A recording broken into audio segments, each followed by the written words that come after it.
Tata just diesel variant காரில் timing chain noise கேட்குன்னு சொல்லி customer நம்ம வீடியோ பார்த்து கேரேஜுக்கு எடுத்து வந்தாங்க. நல்ல கிலோமீட்டர் பார்த்தீங்கன்னா 2,50,000 கிலோமீட்டர் ஓடி இருந்துச்சு.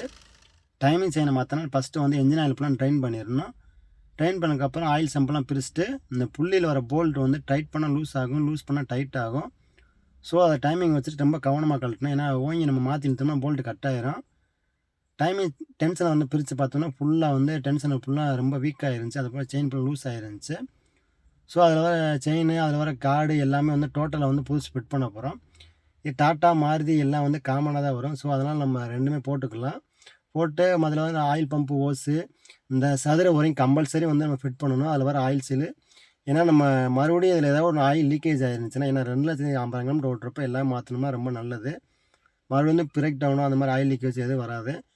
டைமிங் வச்சுட்டு டைமிங் செயின் எல்லாம் ஃபிட் பண்ணதுக்கப்புறம் கீழே வாட்டர் பம்ப் செக் பண்ணி பார்த்தா வாட்டர் பம்ப் நல்லா இருந்துச்சு. இதில் வர அந்த ஆயில் சில புதுசு ஃபிட் பண்ணதுக்கப்புறம் டைமிங் செக் பண்ணி பார்த்துட்டு ஆயில் சம்பை ஃபிட் பண்ணோம். அதே மாதிரி டைமிங் செயின் மாட்டுறப்போ வந்து கம்பல்சரி வந்து ஆயில் ஃபில்டர் வந்து சேஞ்ச் பண்ணிடணும். ஏன்னா புதுசு மாட்டுறப்போ வந்து பழைய ஆயில் ஊற்றினோம்னா அது மாற்றி வந்து நம்ம எந்த யூஸும் கிடையாது. அதனால் நம்ம ஆயில் ஃபில்டர் செக் பண்ணி பார்த்ததில் ஆயில் ஃபில்டர் சுமாராக தான் இருந்துச்சு. ஆயில் ஃபில்டர் மாற்றிட்டு ஆயில் 3 லிட்டர் ஆயில் வரும். 3 லிட்டர் 5W30 ஆயில் ஃபுல் பண்ணிவிட்டு ஏர் ஃபில்டர் செக் பண்ணி பார்த்ததில் ஏர் ஃபில்டர் ரொம்ப வீக்காக தான் இருந்துச்சு. அதனால் ஏர் ஃபில்டர் புதுசு ஃபிட் பண்ணதுக்கப்புறம் வண்டியை ஸ்டார்ட் பண்ணி டைமிங் வச்சு செக் பண்ணி பார்த்துட்டு வண்டியை ஸ்டார்ட் பண்ணால் ஒரே அடியாக ஸ்டார்ட் ஆயிடுச்சு. வண்டி ஃபேன்லாம் உடனே செக் பண்ணி பார்த்துட்டு ஓட்டி பார்த்து கஸ்டமர்கிட்ட கொடுத்தேன். கஸ்டமர் சாட்டிஸ்ஃபைடாக இருந்தாங்க. இந்த வீடியோ பிடிச்சா நம்ம சேனல் லைக் பண்ணி ஃபாலோ பண்ணி வச்சுங்க. கார் சம்மந்தப்பட்ட விஷயம்னா கீழே நம்பர் கால் பண்ணுங்கள். தேங்க்யூ.